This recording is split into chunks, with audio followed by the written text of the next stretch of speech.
Gauravani Pracharine Nirvishesha Shunyavani Paschat.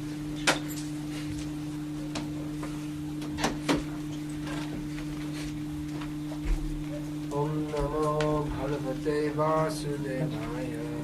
Om Namo Bhagavate Vasudevaya. Om Namo Bhagavate Vasudevaya. Om Namo Bhagavate Vasudevaya. Om Namo Bhagavate Vasudevaya. Om Namo Bhagavate Vasudevaya. I'll continue speaking on the Srimad Bhagavatam, first canto, first chapter, text 2. Budu pokračovat v přednášení z prvního zpěvu Srimad Bhagavatam, první kapitoly sloku 2.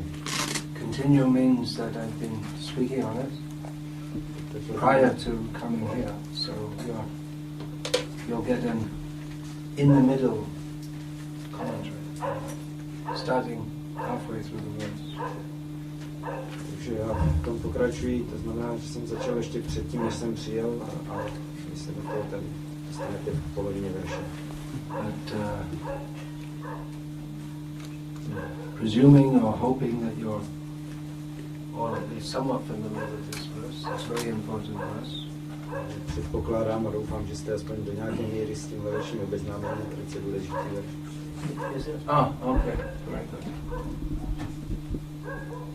You have to hold it so that your finger doesn't go over the verse. Okay. Dharma projhita kaitavotra paramo nirmatsaranam satam. Dharma projhita kaitavotra paramo nirmatsaranam satam. Vedyam vastavamatra vastu shivadam tapatrayon mulanam. Vedyam vastavamatra vastu shivadam tapatrayon mulanam. Srimad Bhagavate Mahamuni Krite King Vaparayishvaraha. Srimad Bhagavate Mahamuni Krite King Vaparayishvaraha. Sadhyo Hridyavarudyate Chakriti Susru Shivistaksharat. Sadhyo Hridyavarudyate Chakriti Susru Shivistaksharat. Srimad Bhagavatam, důsledně zavrhující veškeré náboženství motivované hmotným chtíčem, ustanovuje nejvyšší pravdu, kterou chápou oddaní čistého srdce. Nejvyšší pravda je realita a je zde oddělená od iluze pro blaho všech. Taková pravda vykořeňuje trojí druh utrpení.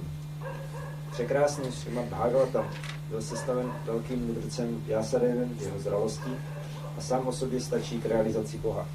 K čemu jsou potřeba jiná písma? Vyslyšíme-li pozorně a pokorně poselství Bhagavatamu, bude pěstování tohoto poznání svrchovaný Pán okamžitě pevně ustanoven v našem srdci. Om Gyanatimirantasya Gyananjana Shalataya Chakshurin Militam Yena Tasmai Shri Guru Vandeham Shri Guru Shiyatapantanavam Shri Guru Navaishnavamscha Shri Rupam Sagrajatam Sadvaitam Savadhutam Gurijana Sahitam Krishna Tetam Devam Shri Radha Krishna Padan Sahanana Lalita Shita Shakam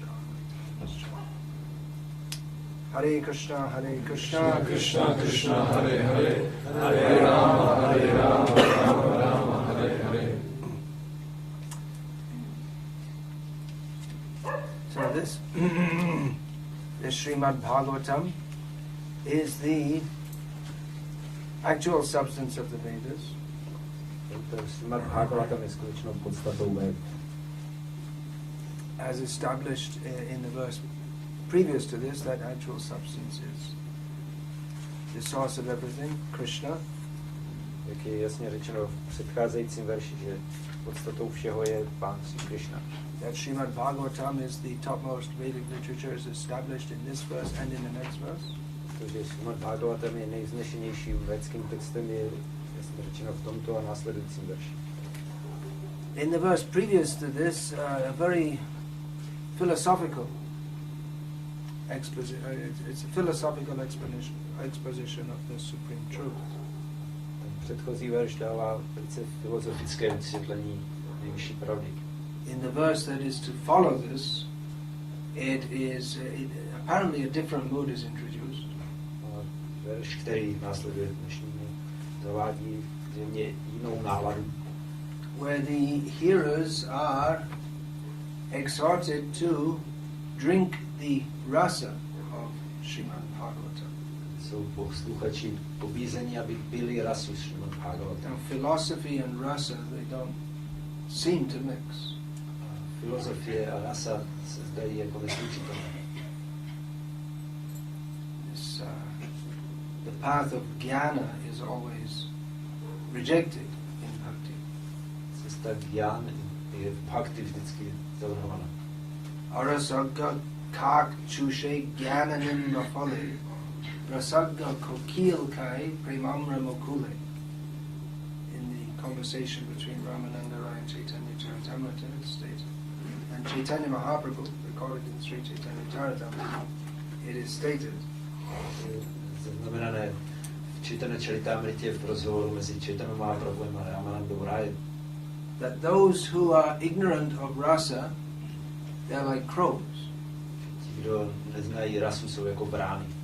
Which is an analogy taken from Srimad Bhagavatam, Což je analogie převzatá ze Srimad Bhagavatam, in which the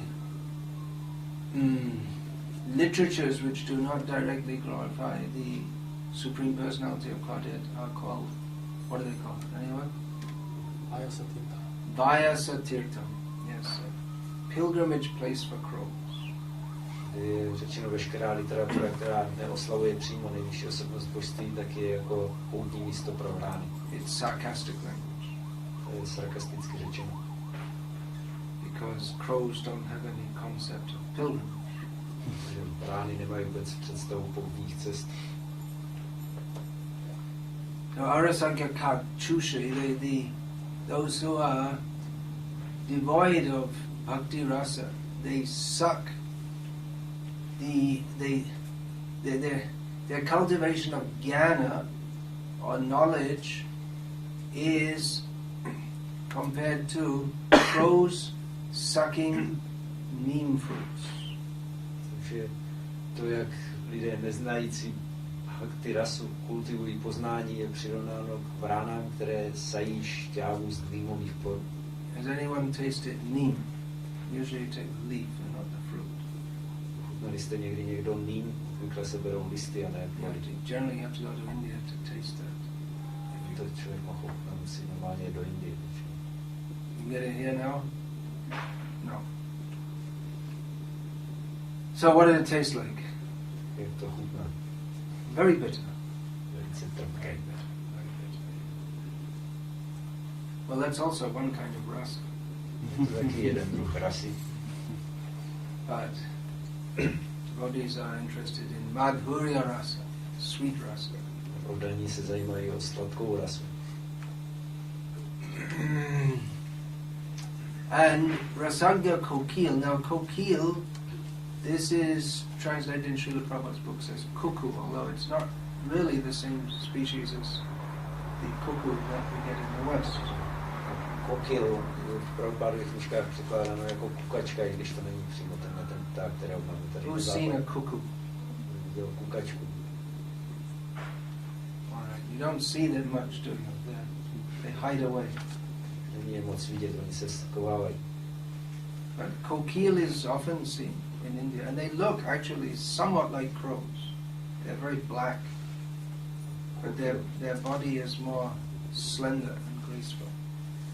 Ptáka, nevím, kokil je možné vidět v Indii dost často a ve skutečnosti vypadá podobně jako vrána, taky černá, ale velice graciezní a pěkných tvarů. The devotees are compared to kokil. They sing very sweetly. Kokilové velice pěkně zpívají a k ním se přirovnávají oddaní. And they're compared to the kokil, the cuckoo that eats the buds or the prem buds or the buds of the mango tree. The kokil, the bird, eats the buds of the mango tree, and the devotees are compared to the kokil that eats the prem bud. Že ptáci kokilové jedí poupata mangových stromů a podaní jsou přirovnáni k ním, že, jako tím, že jedí poupata prem. Now, Srila Prabhupada, his introduction begins, I was commenting on this the other day, the very interesting observation that the conception of the Absolute Truth and the conception of the Supreme Lord are not on the same level. Srila Prabhupada dává takový komentář, že koncepce absolutní pravdy a koncepce nejvyššího pána nejsou na stejné. Which is actually, of course I don't know Czech language, but the second sentence comes first in the introduction, and it kind of, I would imagine it kind of spoils the flow, because the first topic that Srila Prabhupada introduced, is it Czech or Croatian? In the Czech, yeah. It kind of spoil. I mean, it's Srila Prabhupada starts off with a certain premise, and then introduces the Srimad Bhagavatam as that which harmonizes these two. So that's something for the translation department. Kind of lost the spirit there, it seems, by putting the second sentence first, or maybe left out the first sentence altogether. I don't know. Anyway, it's something to look into. So that the absolute truth is rasa is described in the Upanishads. Že absolutní pravda je rasa, to je popsáno v Upanishadách. Raso vai saha. The Upanishads deal with knowledge, and that the ultimate reality is rasa is described therein. Upanishady se zabývají poznáním a je tam popsáno, že nejvyšší realitou je rasa. Krishna is rasa. He is everything about him is sweet. Krishna je rasa a všechno, co se jeho týká, je sladké. Now, some people say that, or some supposed to be devotees say that, well, we just like the sweetness. We don't know, this knowledge is dry. Někteří jakoby oddaní říkají, no, my máme rádi jen tohle sladkost a poznání je suché. You may remember reading in one purport in Chaitanya Charitamrita where it stated that the Sahajiyas, they decry Jiva Goswami, and they say you shouldn't read any books. They say Jiva Goswami is just a philosopher and you should just don't read any books. Já si vzpomněte na jeden význam v Chaitanya Charitamrtě, kde je řečeno, že Sahajiyové zavrhují Jivu Goswamiho a doporučují nečíst žádné jeho knihy. And this refers to, or they say there are different species of Sahajiyas, Prakrita Sahajiyas. Různé druhy Prakrita Sahajů. So, well, many of the Prakrita Sahajiyas, they do study Srimad Bhagavatam, especially the 10th canto, 5 chapters dealing with Rasa Lila.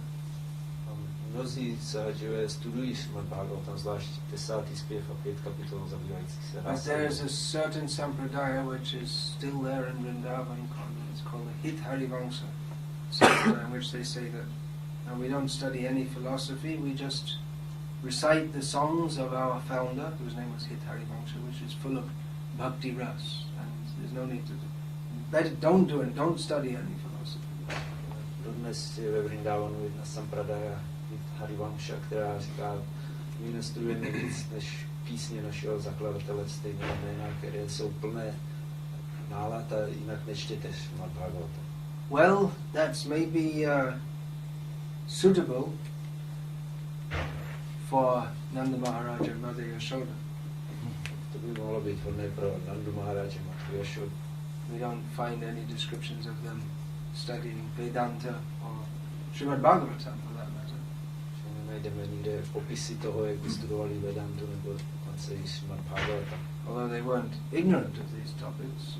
Když to není, že by ohledně těchto témat byli nevědomí. At least we find the gopis accusing Krishna that in a previous life you've always been mistreating women. You do it in every time you come. Gopí obvinují Krišnu, jak v dřívějších životech vždycky se choval špatně k ženám, že to dělá pokaždé, když přichází. As Ram, you mistreated Shurpanaka, who, and she wasn't so bad, but for a small offense, you had her nose cut off. Ráma si byl ošklivý na Shurpanaku, která nedělala nic až tak hrozného, jen pro malý přestupek. And then again you see that Bali Maharaj, he very liberally offered you whatever you wanted, and you just you took everything away from him, tied him up, and then threw him down into hell. So, what kind of a character are you? It's not surprising you're cheating us. Bali Maharaj velice štědře ti nabídnul všechno, nebo cokoliv budeš chtít, a ty jsi mu sebral všechno, svázal si ho a ještě hodil do pekla, no co si to za charakter. So they said that they had heard these things from Purnamasi, so they knew. Maybe not all the Vedas of Vedanta, but they were not unaware of topics, Vedanta or Puranic topics. A říkali, že to vědí od Purnamasi, možná neznali všechny detaily z Véd, ale zároveň byli nevědomé ohledně témat Vedanty a Purán. Yeah, but for conditioned souls, simply to hear about the beauty of Krishna, the sweetness of Krishna, without understanding who is Krishna, will not fix them in devotional service. Podmíněné duše, když budou jen naslouchat to kráse a sladkosti Krišny, aniž by věděli, kdo je, tak to je neupevní v dané službě. So Vedam Vastavam, this is the Srimad Bhagavatam is the actual subject of the Vedas. Srimad Bhagavatam je v skutečnosti tématem Ved. So that is to be understood with the mind. It's topics of knowledge. Je to věc, kterou je potřeba chápat svoji myslí, je to téma poznání. Is that correct? Wait a minute, you have to ask it in Czech before you start thinking about it yourself. Je to tak správně? Before you use your mind to think about it. Než použijeme svou myslí, abych o tom přemýšlel. Well, it's true. I mean, thoughts do sprout and blossom within the mind. Je pravda, že myšlenky vznikají a rozvíjejí se v mysli. But only simply by mental processes one cannot understand Krishna. Jenom mentálními procesy není možné pochopit Krishna. It requires purified intelligence. Je to očištěnou inteligenci. And that purification comes from bhakti. To očištění pochází z bhakti. As for instance, well, there are many pramans or many evidences in this regard. Tell us one. V téhle souvislosti je mnoho praman, mnoho důkazů. See, devotees, they learn so many verses, but then when you ask, they can't fit. Yes, this one fits here. They learn like machines. So it's good you learn verses, you have to learn how to apply them also. Se učí hodně veršů, ale taky je dobré se naučit, jak je používat.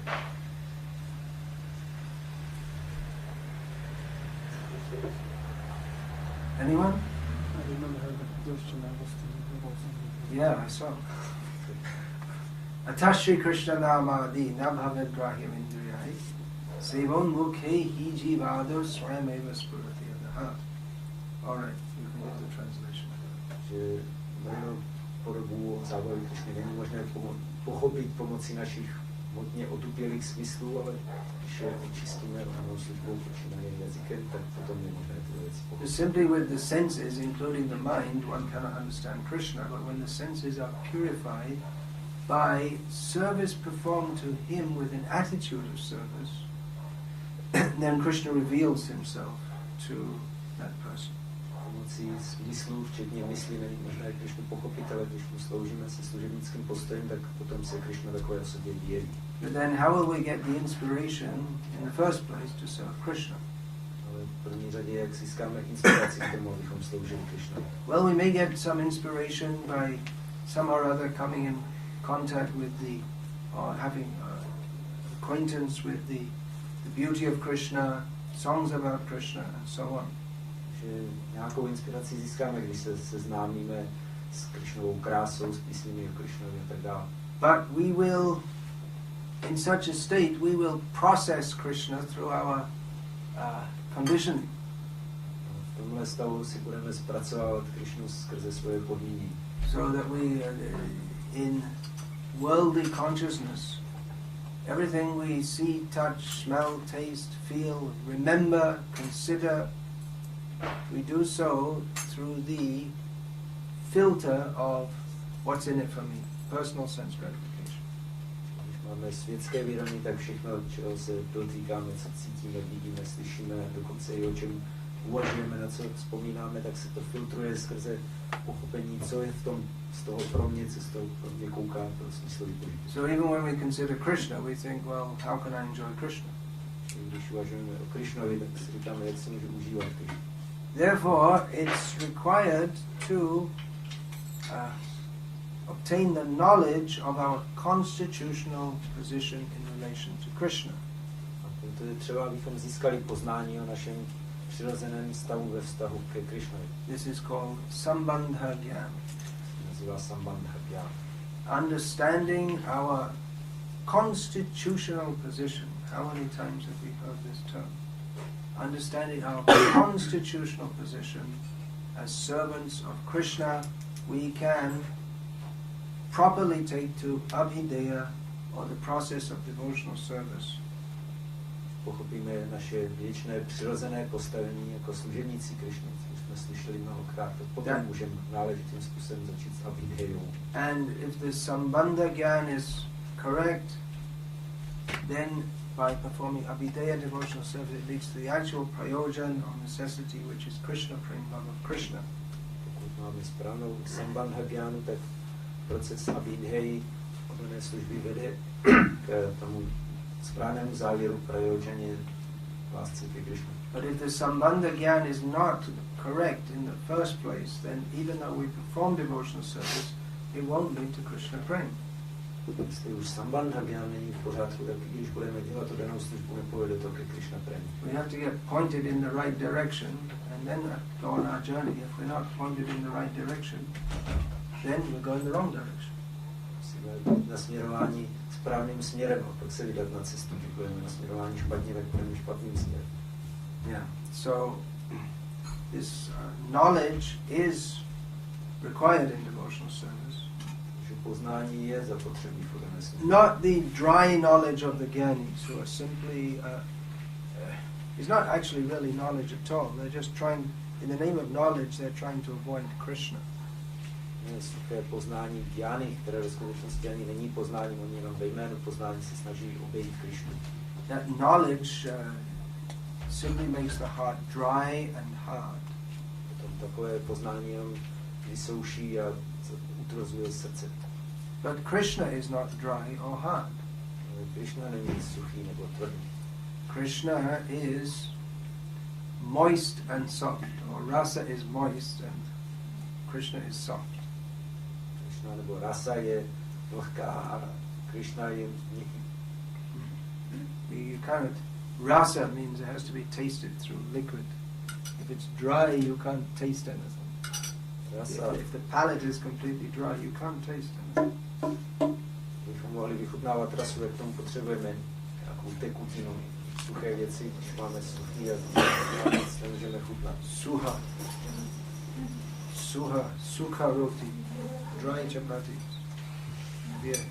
If it's very hot day, just like you don't really know what a hot day is in Czech Republic. It's a very hot day, you don't have any water to drink. You just have dry chapatis to eat.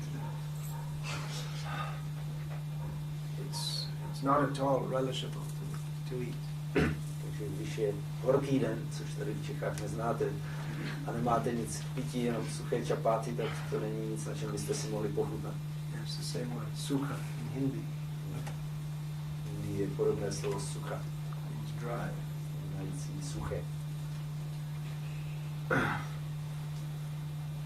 But there's another kind of knowledge. Rasa again, knowledge of rasa. Existuje ještě jiný druh poznání, to je poznání rasy. Vayantuna vitripyama uttama shloka vikrame tat chinvatam rasa gyanam svadu svadu pade pade. This knowledge is to be tasted at every step. That knowledge which is so relishable, which, first of all, this knowledge is to be tasted at every step. Tohle poznání by se mělo vychutnávat na každém kroku. that knowledge which is so relishable that one's never satisfied, one always wants more.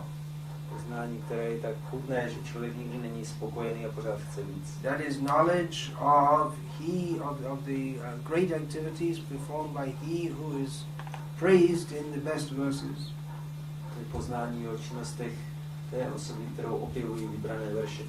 That is rasa gyan, knowledge of the taste or what is rasa, knowledge of rasa. To je rasa gyana, neboli poznání, co je to rasa. Now we'll find in the Bhagavad Gita that knowledge is much praised, especially in the 4th chapter, which is specifically dealing with Jnana Yoga. V Bhagavad Gita vidíme, jak je poznání hodně objevované, zvlášť ve 4. kapitole, která se zabývá Jnana Yoga. And generally this is understood to mean in this chapter it's being discussed about this kind of impersonal knowledge leading to an impersonal realization. Obvykle se to chápe tak, že tato kapitola pojednává o poznání, které vede k neosobní realizaci. Srila Prabhupada has been criticized for translating every verse in relationship to Krishna and Krishna consciousness. Prabhupádu kritizovali za to, že každý verš vztahuje ke Krishnovi a vědomí Krishny. Anyway, we don't care about the criticisms. No, tak my se o tu kritiku nestaráme. Here's one verse in which Srila Prabhupada discuss it from the 5th chapter. Here's a verse from the 5th chapter discussing about how knowledge cleanses the heart. V 5. kapitole je verš mluvící o tom, jak poznání čistí srdce. Now this is a Prabhupada classic. Prabhupada klasický verš. In as much as there's nothing directly stated about Krishna or Bhakti in the verse, but the purport is absolutely about Krishna. Když v samotném verši se neříká vůbec nic o Krishnovi ani Bhakti, tak celý význam je o Krishnovi. Tad buddhayas tadātmānas tam nishtās tad parāyanā gacchantya puna avritin jnana nirdhuta kammashaha. When one's intelligence, když je inteligence člověka, mind, is it? Mind? Mysl. Oh, sorry. Faith. Víra. And refuge. A útočiště. Like shelter, are all fixed in the Supreme, then one becomes fully cleansed of misgivings through complete knowledge and thus proceeds straight on the path of liberation. Když je to vše upřené na nejvyššího, tak potom se člověk zcela očišťuje od všech pochyb skrze úplné poznání a tak pokračuje přímo po cestě osvobození. You have I should have got the check. Bhagavad Gita. You must have it. Srila Prabhupada starts the purport, at least in the English edition. The supreme transcendental truth is Lord Krishna. 570. Srila Prabhupada začíná význam konstatovaným. Just immediately, what is the subject of knowledge? Immediately Prabhupada brings it to the point.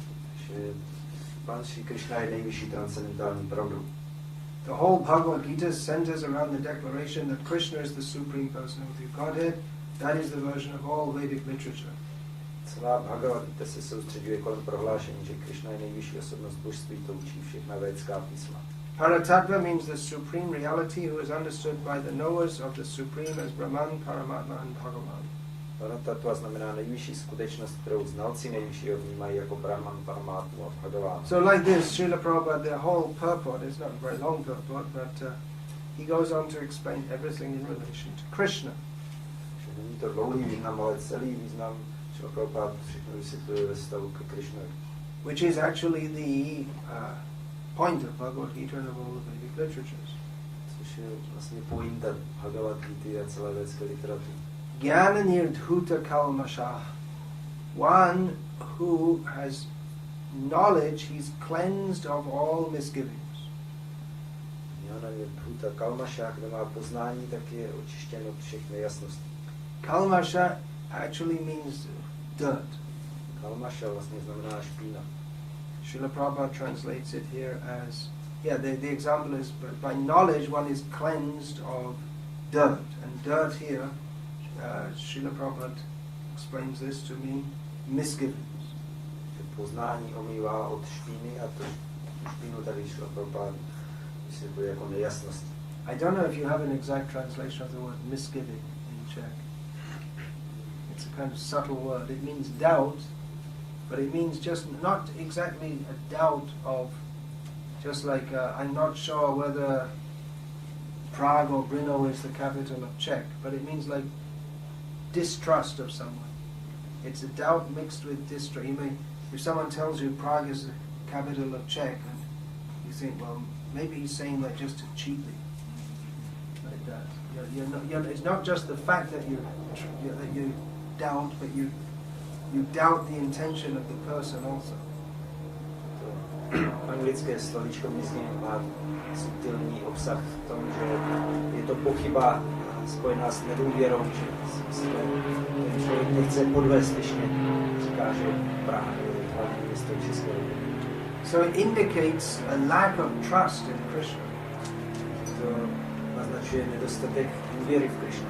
It's just like we may preach to people and they can't really reply, or philosophically they can't give an answer.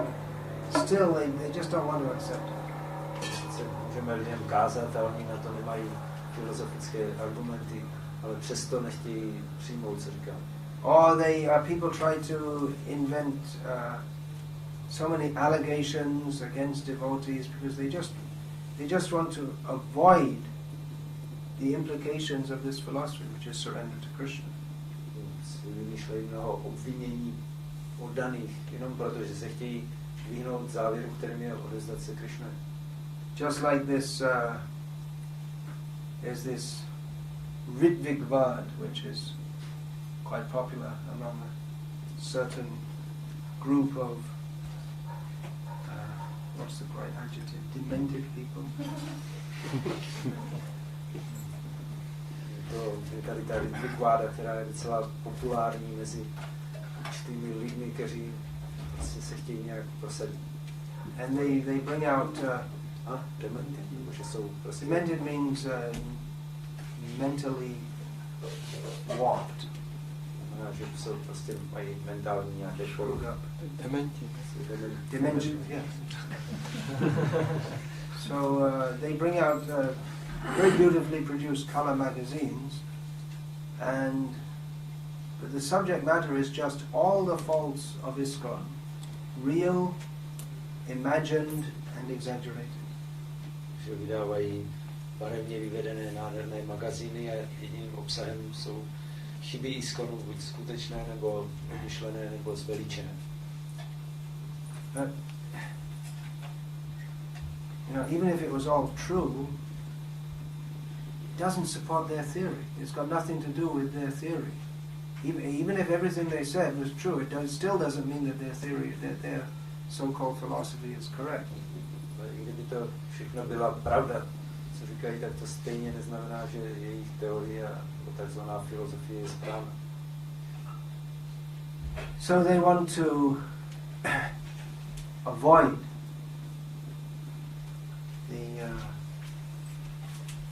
like that. People want to avoid surrendering to Krishna. Lidé se chtějí vyhnout odevzdání se Krishna. So these people, they want to avoid the clear and obvious fact that Srila Prabhupada wanted his disciples to initiate others, and that this is the tradition which has gone on since time immemorial and will go on despite various colorful magazines which certain people produce.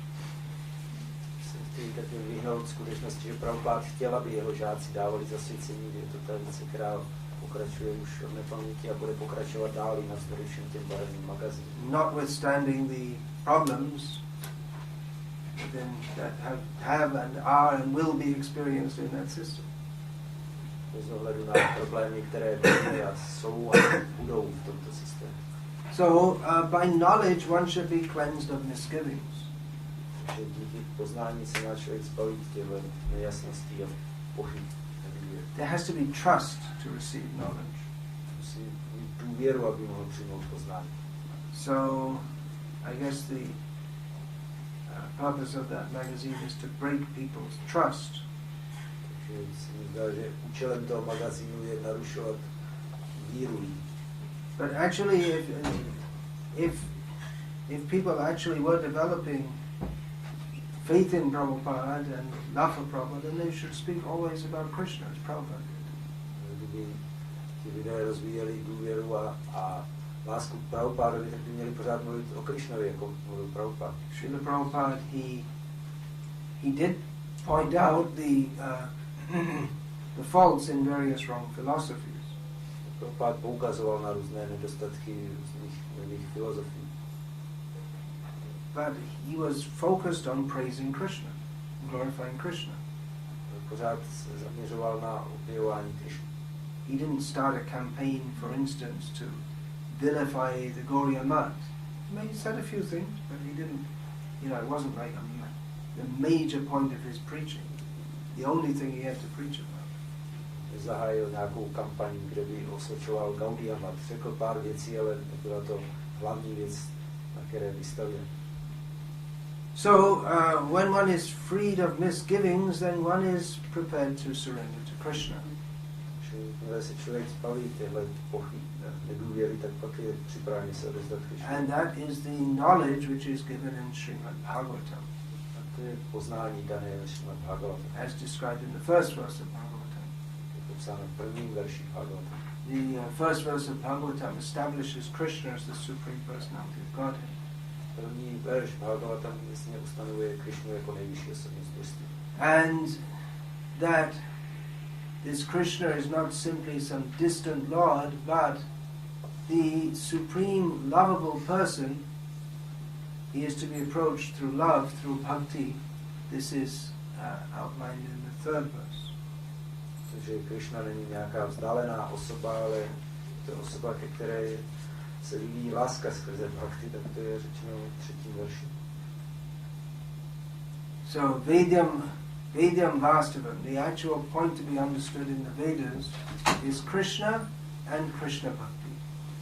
Takže skutečný bod, který je třeba pochopit skrze Védy, je Krishna a Krishna Bhakti. And Srimad Bhagavatam is not just something that leads us to Bhakti, but by regularly hearing the Bhagavatam, say that first. Bhagavatam is not something that just leads us to Bhakti. Srimad Bhagavatam není jen něco, co by nás vedlo k Bhakti.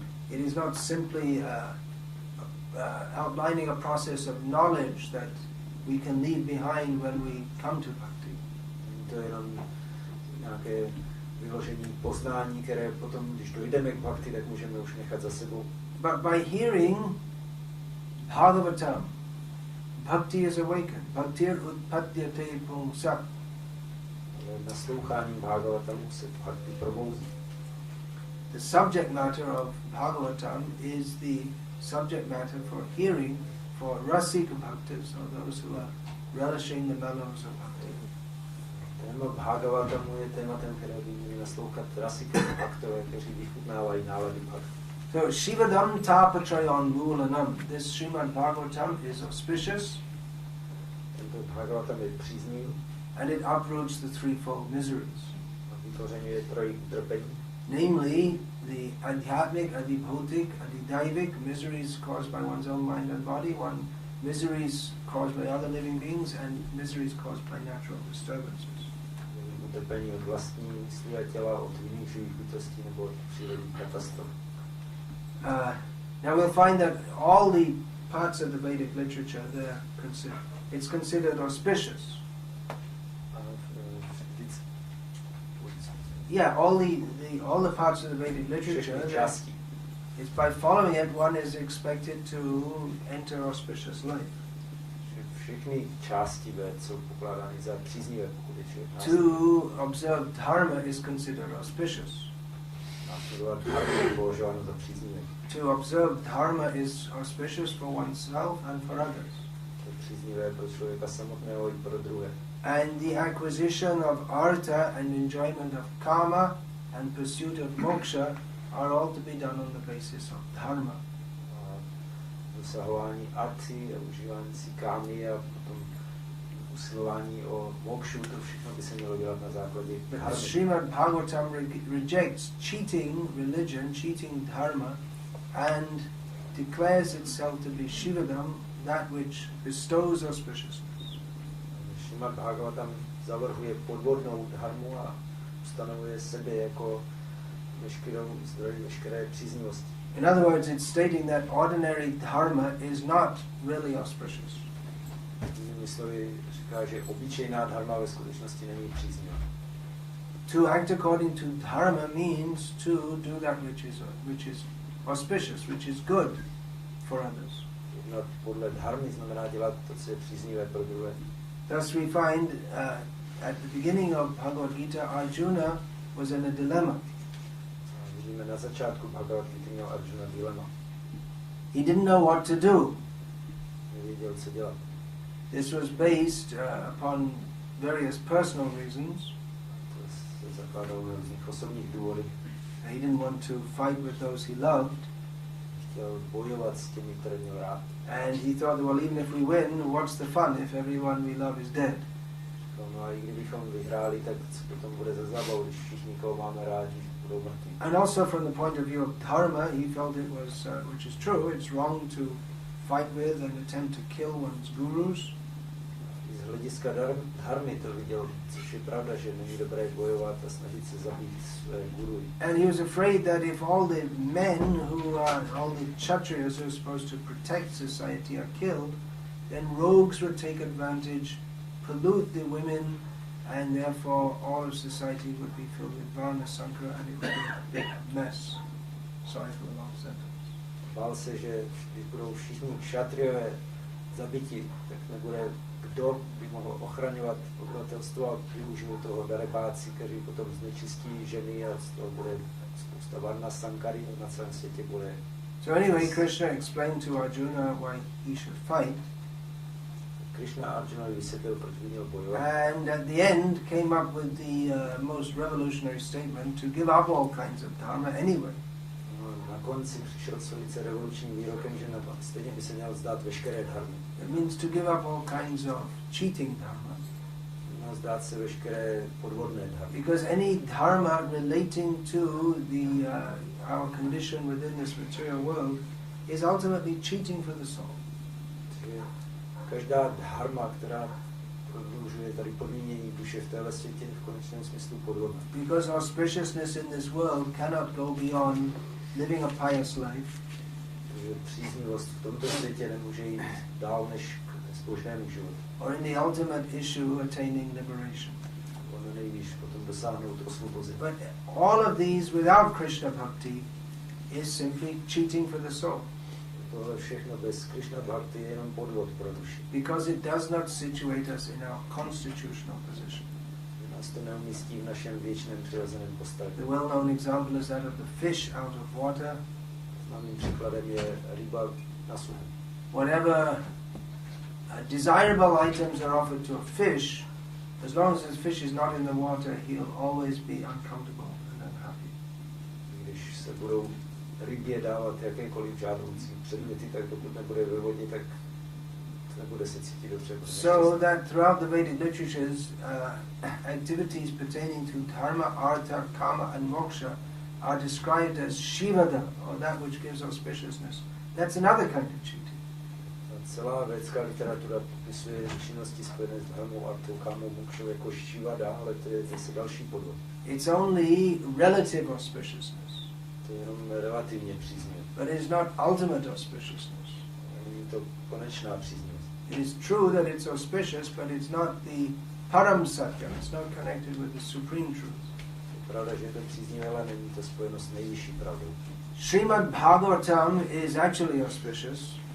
Srimad Bhagavatam je skutečně příznivý. Because tapa trayon mulanam, it uproots the threefold miseries.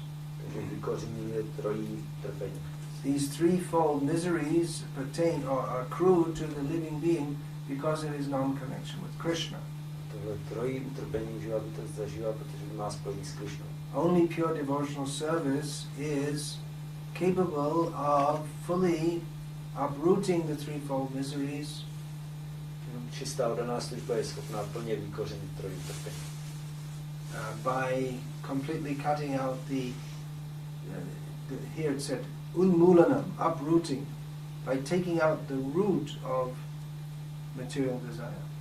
Tady je to slovo unmulanam, vykořenující, tím, že vytrhne kořen hmotných tužeb. So all these points are elaborated on later on in the Bhagavatam. Všechny ty body jsou potom rozvedeny později v Bhagavatam. They are merely stated here. Tady jsou jenom konstatovány. That only pure devotional service is capable of completely stopping entanglement in material activities is described by Bhakti Vikas Swami. Jedině čistá oddaná služba může úplně zastavit zapletení v existenci. Jak to popisuje Bhakti Vikas Swami. Another important verse. Důležitý verš. Kechit kevalaya bhaktya vasudeva parayana agham dhunvanti kajnena neharami bhaskara. It's a little bit slightly different perspective. Trochu jiná perspektiva. That only pure devotion, kevala bhakti, of those who are actually attached to Vasudeva, Krishna, Je čistá oddanost těch, kdo jsou skutečně připoutaní k Vasudevi. can fully uproot desire for material enjoyment, Že plně vykořenit touhu po hmotném požitku, which is the cause of repeatedly sinning. která je příčinou opakovaných hříchů. Just like only the sun is capable of dispelling fog.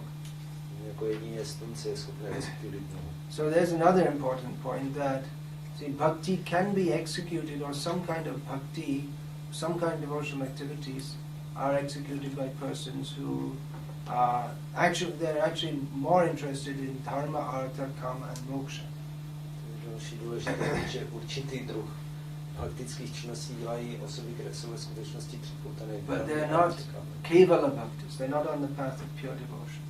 Nejsou kevala bhaktové na cestě And čistého they're not Vasudeva Parayana, they're not attached to Krishna.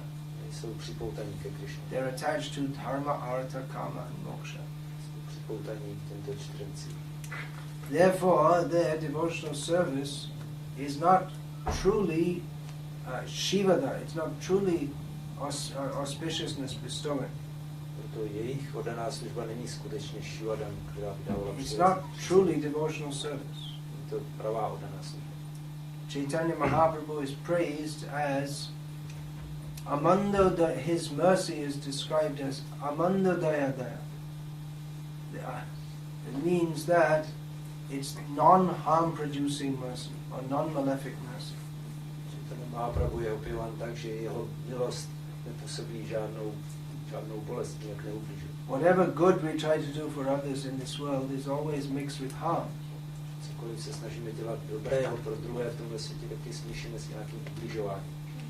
Certain welfare workers are highly praised.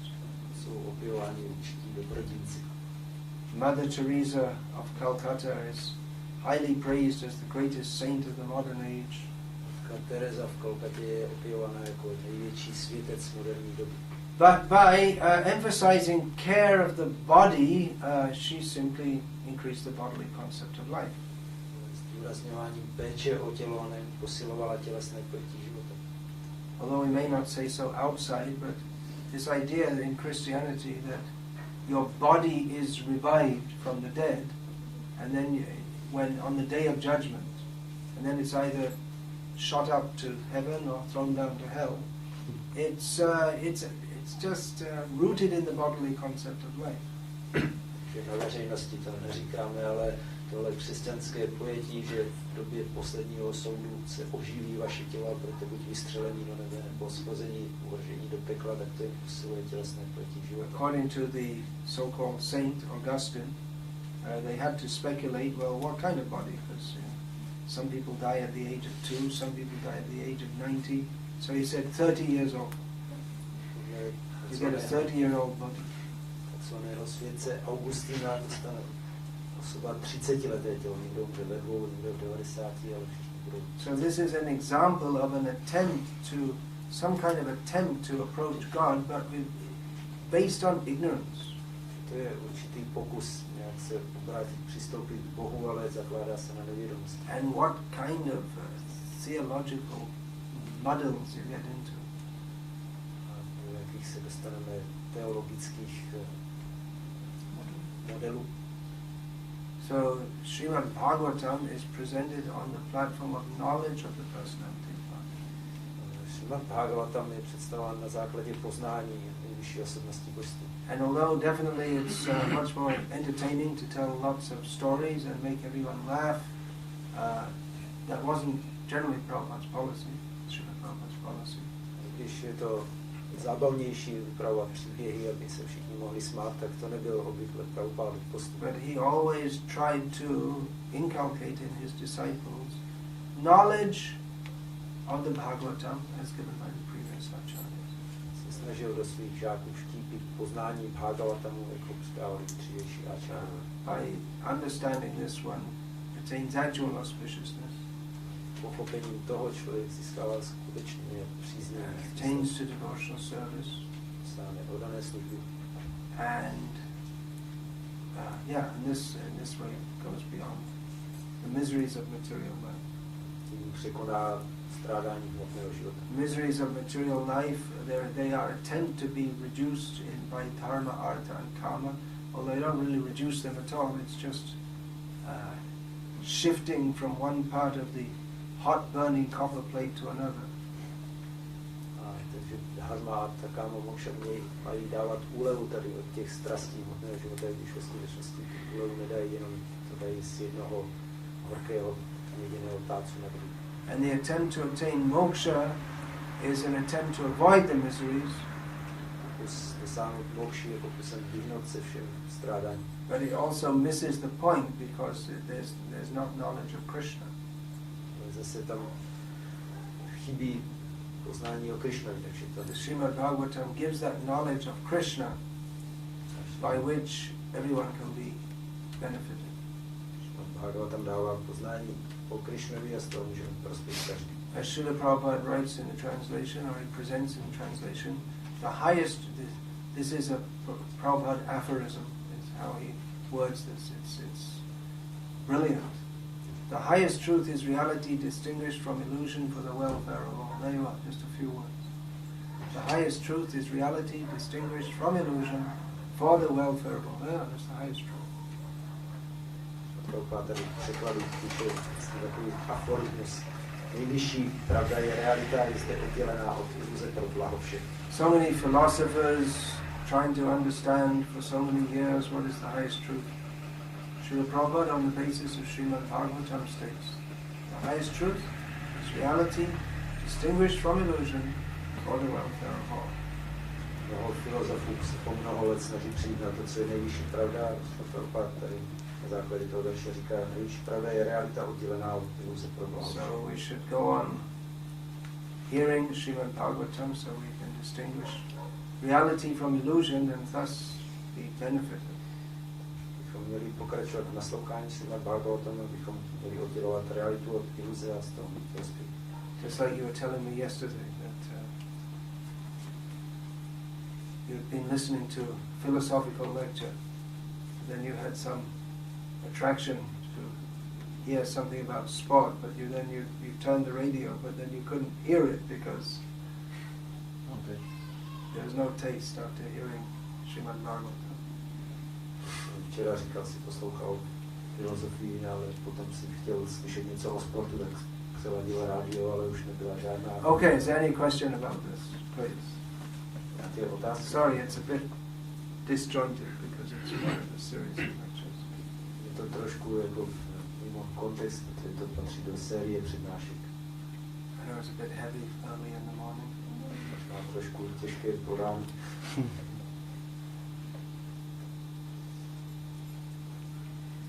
Yeah.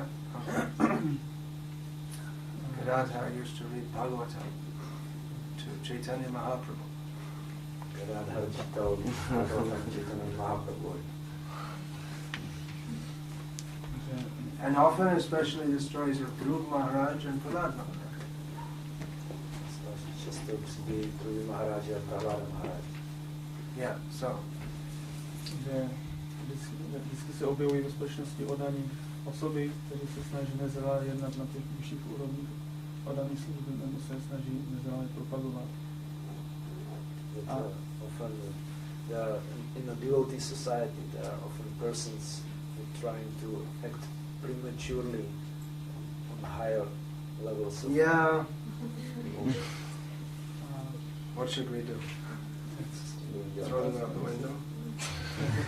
Ta otázka je, jestli máme tolerovat, nebo se snažit učit, nebo prostě se jich staní, nebo jestli nějak pomoct, nebo jestli se to dá změnit ta situace, nebo jestli to je prostě věc, která tady bude pořád. Should we tolerate them or try to instruct them or avoid them, or will this situation be always there, or can this be? Probably there'll always be such persons. Osoby tady asi budou vždycky. From Srila Prabhupada's example, and that of Bhakti Siddhanta Saraswati, I see that they tried to engage people in Krishna conscious activities for their purification. Srila Prabhupada i Bhakti Siddhanta Saraswati vidím, že se snažili zaměstnávat lidi v dané službě pro jejich očištění. They wouldn't necessarily smash or attempt to smash all the various impurities or deviations. Že by se hned pokoušeli rozdrtit veškeré nečistoty a deviace. Although when there was in Los Angeles, when was that? Approximately 1974? No, I think it must have been later, maybe 75, because they were reading from Chaitanya Charitamrita, which most of it didn't come out until 1975. So anyway, when Srila Prabhupada heard that there were a group of his disciples who were concentrating only on reading the very highly intimate sections from Chaitanya Charitamrita, and they declared not to have any taste for Bhagavad Gita, Srila Prabhupada became extremely disturbed, and he stopped this. He was very strongly against it. Srila Prabhupada v 75. dozvěděl v Los Angeles, že je skupina oddaných, kteří si naslouchají jenom těm velice důvěrným částem Chaitanya Charitamrity a vyhýbají se Bhagavad Gita, tak to velice rozrušilo a okamžitě to chtěl zastavit. Srila Prabhupada said, first deserve, then desire. Because the devotees were saying that, well, we're just trying to cultivate a desire for the higher levels of bhakti. Srila Prabhupada said, first deserve, then desire. Oni to vysvětlovali, že se snaží kultivovat touhu po vyšších úrovních bhakti a Prabhupada říkal, nejdřív si musíš to zasloužit a potom můžeš toužit. We sing every day to Srila Prabhupada, Prema Bhakti Jaha Hoite. From him there is Prema Bhakti. Každý den zpíváme Srilovi Prabhupádovi, že od něj pochází Prema Bhakti. Jai Prasade Pure Sarva Asha. By his mercy, all our desires will be fulfilled. That means not desires for dharma, artha, kama, and moksha, but desires in bhakti. Jeho milostí budou naplněny všechny naše touhy, ne po dharmě, artě, kame, moksha, ale touhy po bhakti. So it is good to know the ultimate goal that we are heading for, which is to dance with Krishna in Vrindavan. Dobré znát konečný cíl, ke kterému směřujeme, co znamená tančit s Krishnou ve Vrindavanu. But it's also good to know our present position and to act under guidance accordingly. Tak je dobré znát naše současné postavení a potom jednat patřičným vedením. Otherwise, as Gaur-Kishore Das Babaji Maharaj stated, that persons without a transcendental conception, if they're always talking about gopis, they'll end up taking birth as ordinary women. Lidé bez skutečného transcendentálního pochopení mluví o gopích, tak se skončí tak, že se narodí jako ženy. They have no transcendental conception and they're always thinking of women, and that's what they get. Žádné transcendentální Yadrishi Shraddha Siddhi Bhavati Tadrishi. You get what you aim for. According to your concept, you get the result. To, jaký má člověk koncept, tak takový získá výsledek.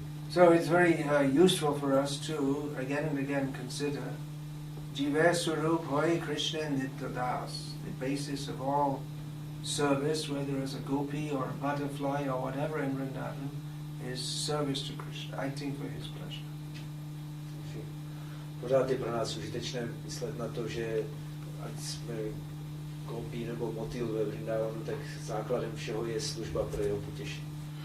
We do, of course, find in the prayers of our acharyas desires to become gopis. V modlitbách našich áčarů nacházíme touhy stát se gopí. Raja Gopi Bhav, Vaivej Shobha. My nature will be that of a gopi of Vrindavan, Bhaktivinoda Thakur says. Thakur zpívá dosáhnout povahy gopí ve Vrindavanu. But that's based on the very solid foundation of surrender to Krishna. This comes in Sharanagati. To je založené na velice pevných základech odevzdanosti Krišnovi, to přichází v Sharanagati. And acting only for his pleasure.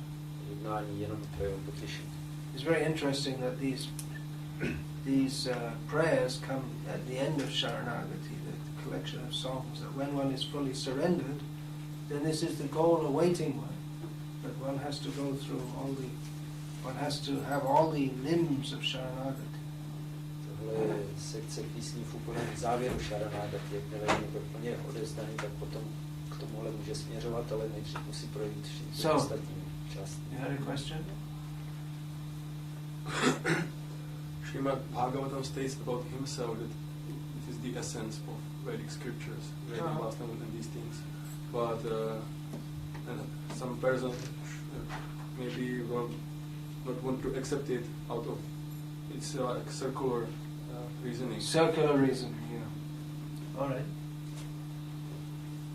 Srimad Bhagavatam sám o sobě tvrdí, že je největší esencí védských textů, ale některé osoby to nemusí přijmout, protože vlastně on sám o sobě tyto věci tvrdí. Well, it's just like the advertisements. They say, Persil is the best kind of soap powder.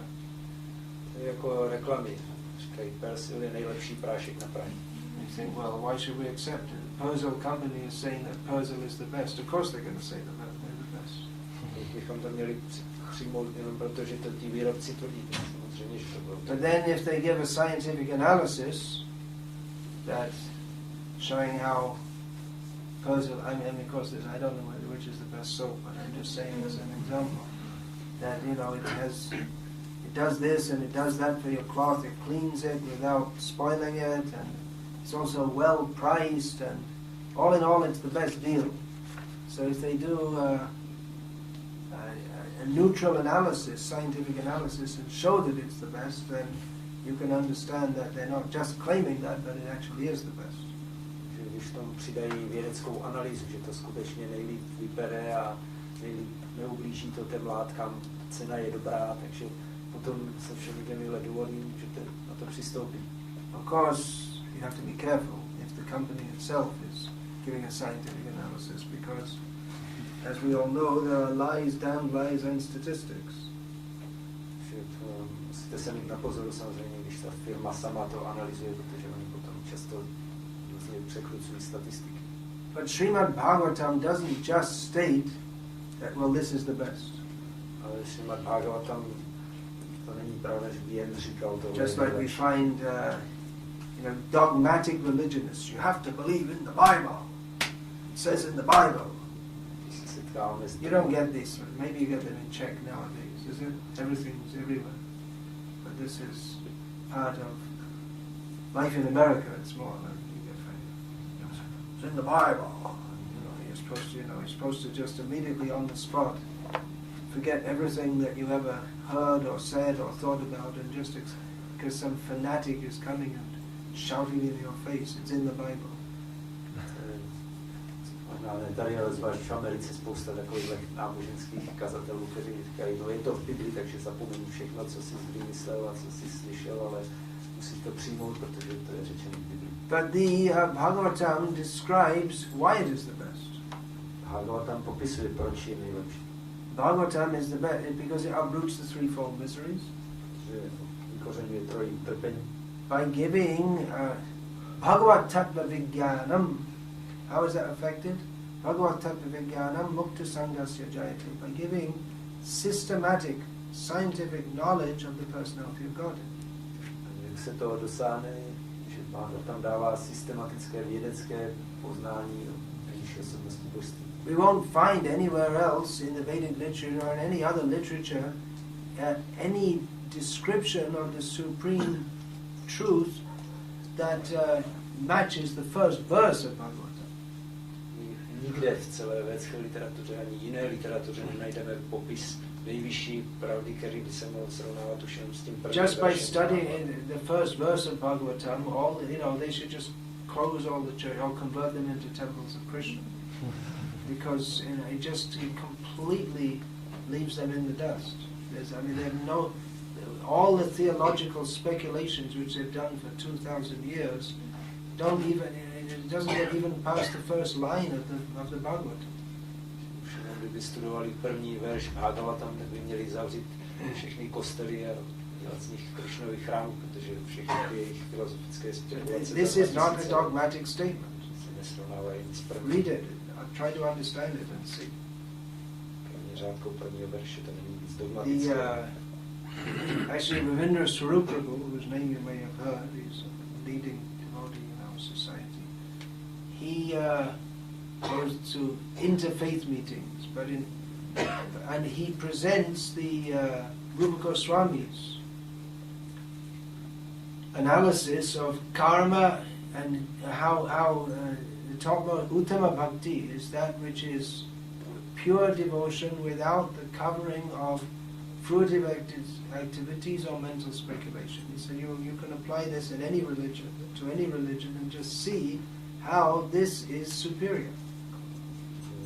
Rupa Ravindra Swarup chodí na mezináboženská setkání a tam na základě Rupy Goswamiho vysvětluje, jak bhakti je prostá veškeré mentální spekulace karmy a jak, když se srovná s jakýmkoliv náboženstvím, tak je možné vidět rozdíl. So that Srimad Bhagavatam states it at its best is not.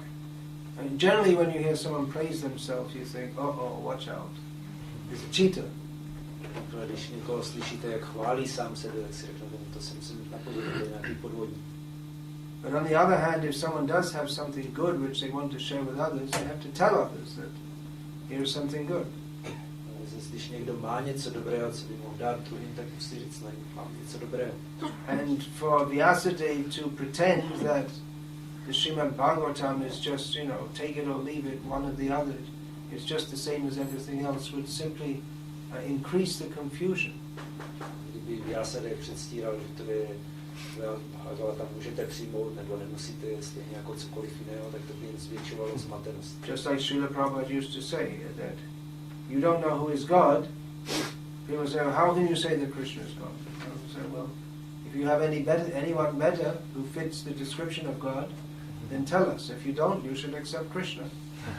Srila Prabhupada říkal, že vyzývali, jak víte, že Krishna je Bůh. Říkal, jestli máte někoho lepšího, tak přijďte s ním, ale jestli nevíte, tak musíte přijmout Krishna. If we see what do we understand by the meaning of God? Who is supreme? He who is supreme. Bůh je ten, kdo je nejvyšší. So just see what is the definition of supreme. Se podívejte na definici nejvyšší. Srimad Bhagavatam gives that definition. Again, see the first line of Bhagavatam. Srimad Bhagavatam tu definici dává hned v prvním řádku. And Krishna fits that. Krishna tomu odpovídá.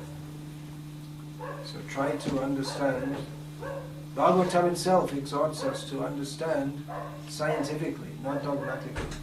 Bhagavatam samotný nás nabádá, abychom chápali vědeckým způsobem, ne dogmaticky. That's why Srila Prabhupada spoke philosophy day after day after day. He wanted devotees to understand. Surrender is an act which intelligent persons can do. It's not done simply on the out of sentiment. Srila Prabhupada mluvil den za dnem o filozofii. Moderní měli to pochopení, protože odevzdání se nemůže udělat člověk nevědomosti jenom ze sentimentu, ale se poznání. Okay, let's finish that. You'd ask me to say something to the brahmacharis? Who was that? All right. Well, they asked me also. Actually, I've asked in many places to say to the brahmacharis various things. Tady žádali, abych řekl něco přímo brahmačárim, což žádají na mnoha I already said a lot in that book, Brahmachari and Krishna Consciousness. Už jsem toho řekl hodně v té knize Brahmachari a vědomí Krishny. So generally it seems that brahmacharis think that brahmachari meeting means, how not to get married. Brahmachari si myslí, že znamená to, jak se neoženit. But actually if that's the basis of your brahmachari life, then it's not strong. Jestli tohle je základ vašeho brahmachari života, tak není moc silný. It should be more positive. Může to být pozitivnější. It should be more like that. What are we doing to serve the mission of Srila Prabhupada and the Acharyas? To, co děláme, abychom sloužili misi Srila Prabhupada a Acharya. Not just, hold on as long as you can. Nejenom držet se, co nejdéle to bude. But that you with being free from family encumbrance, one can fully surrender to the mission of Srila Prabhupada, the Sankirtan mission. Když je člověk zbavený toho zapletení v rodinném životě, tak se může naplno zapojit do Sankirtanové mise Srila Prabhupada. So do something significant. Takže dělejte něco významného. That's what I will say to the brahmacharis today. To je, co bych řekl dnes brahmachari. And if you are a brahmachari, it's a good opportunity, so take advantage of it. Study, serve, preach. Jestli jste brahmachari, tak je to dobrá příležitost, taky využijte a studujte a služte, kažte. Live purely and simply. Žijte čistě a jednoduše. It's a great opportunity. Je to velká příležitost. Take full advantage of it. Že ji plně využijte. Hare Krishna. Hare Krishna. So, Hare Krishna. As you know, most of you know, I'm always trying to distribute my books and CDs because I think, well, whatever I have to say, it's as Srila Prabhupada said, whatever I have to say is in my books. So I have some copies here in English, which most of you don't know. But if anyone would like, you can come and take them here. Hare Krishna. Hare Krishna.